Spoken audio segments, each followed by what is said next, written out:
Hyderabad city police commissioner Sajjanar Facebook account hack అయింది. Sajjanar Facebook account నుంచి డబ్బులు కావాలంటూ రిక్వెస్ట్ చేస్తూ హ్యాకర్లు మెసేజ్ చేస్తున్నారు. ఇలాంటి మెసేజ్ల పట్ల అప్రమత్తంగా ఉండాలని హైదరాబాద్ కమిషనర్ సజ్జనార్ తన ఎక్స్ ఖాతాలో అకౌంట్ ద్వారా సూచించారు.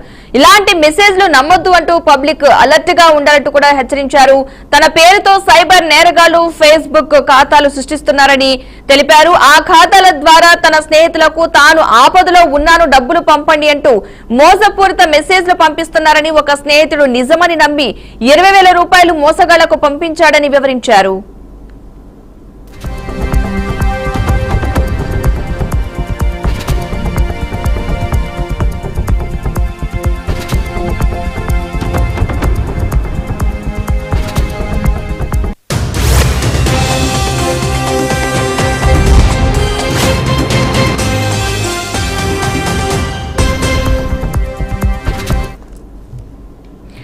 ఇదే అంశానికి సంబంధించిన పూర్తి సమాచారాన్ని మా క్రైమ్ బ్యూరో చీఫ్ ఇన్నారెడ్డి మరింత సమాచారం అయితే అందిస్తారు.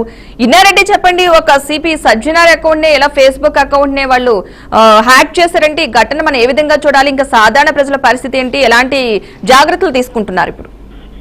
పద్మ, అంటే ఫేస్బుక్ అకౌంట్ హ్యాక్ చేయలేదు, కాకపోతే సిపి సజ్జనార్ గారి అకౌంట్ ఎలా అయితే ఉంటుందో డిపితో సహా మొత్తం యాజ్ టీజ్ గా ఒక డూప్లికేట్ అకౌంట్ తయారు చేశారు. సో చూసే వాళ్ళకి ఎలా ఉంటుందంటే ఇది నిజంగానే సజ్జనార్ గారే పెట్టారా, సజ్జనార్ గారే మనకి రిక్వెస్ట్ పంపించారని చెప్పిన దాంట్లో మనం గమనిస్తే ఈ అకౌంట్ సంబంధించి చాలా మంది కూడా ఫాలోవర్స్ చేసుకొని ఆ తర్వాత ఒక్కొక్కరికి డబ్బులు కావాలని చెప్పేసి కూడా ఆయన రిక్వెస్ట్ గా నిజంగా ఒక హైదరాబాద్ కమిషనరే డబ్బులు అడుగుతున్నాడంటే ఎవరు కూడా కొంచెం కూడా ఆలోచిస్తారు. ముఖ్యంగా సజ్జనార్ గారు చెప్పే విషయం ఏంటంటే సజ్జనార్ గారి స్నేహితులకి ఇలాగ మెసేజ్ వచ్చేవరకల్లా ఫ్రెండ్ కదా ఏమన్నా ఇప్పుడు ఒకసారి అవసరం చెప్పని 20,000 రూపాయల డబ్బులు కూడా ఆయన వేయడం జరిగింది. సో ఆ తర్వాత ఫోన్ చేసినప్పుడు డబ్బులు వచ్చినాయని చెప్పని కాల్ చేసి అడిగితే సో నాకు సంబంధం లేదని చెప్పిన తర్వాత చెక్ చేస్తే అది ఒక ఫేక్ అకౌంట్. సో ఆ ఫేక్ అకౌంట్ కాబట్టి ఇమీడియట్ గా వెంటనే దాని మీద కంప్లైంట్ కూడా రేజ్ చేయడం జరిగింది.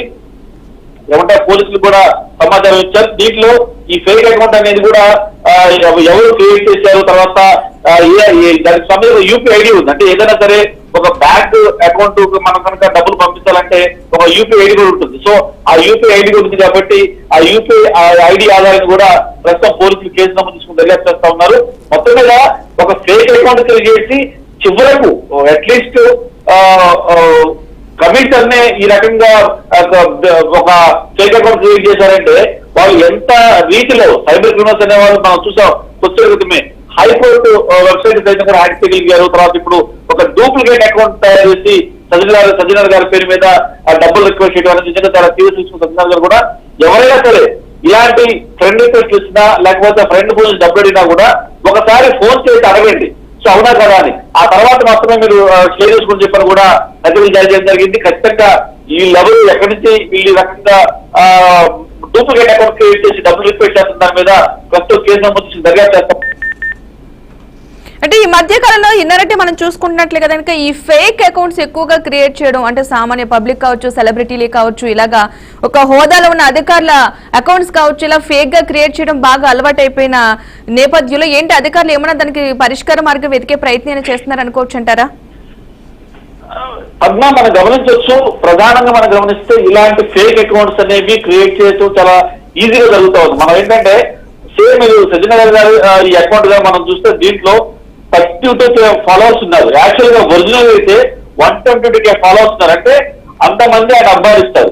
సో దాని తర్వాత డూప్లికేట్ క్రియేట్ చేసిన దాన్ని మనం కూడా చూస్తే మొత్తంగా 32K ఫాలోవర్స్ ఉన్నారంటే నిజంగా సజ్జనార్ గారే రిక్వెస్ట్ చేశారు అని చెప్పని ఆటోమేటిక్ గా అందరు కూడా యాడ్ అవుతారు, కొంతమంది కనిపిస్తున్న యాడ్ అవుతారు. సో ఇలా ఏదైనా సరే ఒక ఆల్రెడీ మనం గమనించు పద్మ, మనం ఆల్రెడీ ఫ్రెండ్ రిక్వెస్ట్ లో ఉంటాం, అయినా కూడా మళ్ళీ ఫ్రెండ్ రిక్వెస్ట్ వస్తా ఉంది. సో దీనికి ప్రధానమైన కారణం ఏంటి? ఇలా ఫ్రెండ్ రిక్వెస్ట్ కూడా వచ్చింది అంటే మళ్ళీ వచ్చారంటే అకౌంట్ చెక్ చేసుకోవాలి, లేదా ఆటోమేటిక్ గా ఆ ఫ్రెండ్ కి ఫోన్ చేసి నిజంగా మళ్ళీ రిక్వెస్ట్ పంపించా దువ్యాలని చెప్పి చెక్ చేసుకోవాలి.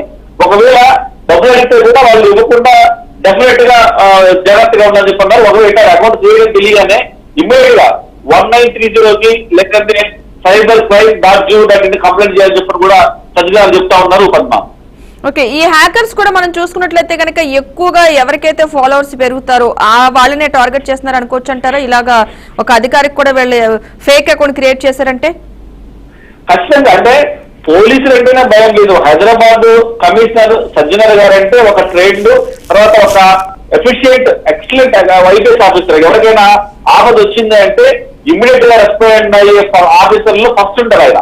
సో అలాంటి ఆఫీసర్లకు తెలిసి కూడా వాళ్ళు ఒక అకౌంట్ క్రియేట్ చేస్తారంటే గూగుల్లో సెర్చ్ చేస్తే మొత్తం ఆ డేటా మొత్తం వస్తుంది. అలాంటి వ్యక్తికి సంబంధించిన అకౌంట్ కూడా వాళ్ళు డూప్లికేట్ క్రియేట్ చేయగలంటే ఒక రకంగా చెప్పడం మనం చూస్తాం. ఇంతకుముందు మన హైకోర్టు వెబ్సైట్ యాడ్ చేసినప్పుడు కూడా ఇప్పుడు Hyderabad commissioner Facebook account duplicate తయారు చేయడానికి కూడా ఇది ఒక రకంగా చెప్పాలంటే పోలీసులకే ఛాలెంజ్ తీసుకురాలి చెప్పుకోవచ్చు. ఇలాంటి వారి పట్ల ఖచ్చితంగా అప్రమత్తంగా ఉండాలి. సోషల్ మీడియాలో మన అకౌంట్ ఉంది అని కానీ లేదా ఫ్రెండ్ రిక్వెస్ట్ వచ్చినా కానీ గుర్తు వ్యక్తులు మన ఇన్ఫర్మేషన్ ఇవ్వడం కావచ్చు, తర్వాత ఇలాంటి డబ్బులు వెళ్ళినప్పుడు డోర్ డబ్బులు వాళ్ళు చెక్ చేసుకోవడం కావచ్చు. ఇమ్మీడియట్ గా ఇలాంటి ఒకవేళ జరిగినా కూడా ఇమ్మీడియట్ గా 193 కాల్ చేసి కంప్లైంట్ చేయడం ద్వారా ఖచ్చితంగా అప్రమత్తంగా ఉందని చెప్పని కూడా సజ్జన యాక్చువల్ జారీ చేస్తాం. మొత్తం మీద ఈ హ్యాకర్స్ అనే వాళ్ళు మనం సోషల్ మీడియాలో ఉన్నామంటేనే ఖచ్చితంగా ఏదో రూపంలో హ్యాకర్స్ మనం అటాక్ చేసే అవకాశం ఉంది. కాబట్టి బీ కేర్ఫుల్, అందరితో అప్రమత్తంగా ఉండాలి. సోషల్ మీడియాలో మన ఫొటోస్ పెట్టడం డేంజర్ కాబట్టి ఇంకా పెరిగిపోతున్న కారణం ఏంటంటే మనం అప్రమత్తంగా ఉండకపోవడం అనేది ఇక్కడ స్పష్టంగా చెప్పుకోవచ్చు. Padma, right, thank you Nareddy. మొత్తంగా అయితే దీన్ని బట్టి అర్థమవుతుంది పబ్లిక్ ఎంత అలర్ట్ గా ఉండాలంటూ. అటు అధికారులు కూడా హెచ్చరిస్తున్నారు పబ్లిక్ చాలా అలర్ట్ గా ఉండాలంటూ కూడా. ఫేక్ అకౌంట్ క్రియేట్ చేసి డబ్బులను కావాలంటూ కూడా రిక్వెస్ట్లు పంపిస్తూ ఉంటారు. దయచేసి ఎవరు కూడా ఈ అకౌంట్స్ ద్వారా ఇలాగా ఫేక్ అకౌంట్స్ ద్వారా కానీ ఎవరైనా సరే డబ్బులు కావాలని ఒక మెసేజ్ ఇస్తే కనుక ఖచ్చితంగా ఫోన్లు చేసి మాత్రమే క్లారిటీ తీసుకోండి. లేదు ఈ ఓన్లీ మెసేజ్ల త్రూ ఎవరు కూడా ఎవరికి కూడా డబ్బులు పంపించొద్దంటూ కూడా అధికారులు కూడా అక్కడ స్పష్టత ఇస్తున్నారు. దాన్ని బట్టి ప్రజలు కూడా కాస్త అప్రమత్తంగా ఉండాల్సిన అవసరం చాలా ఉంది.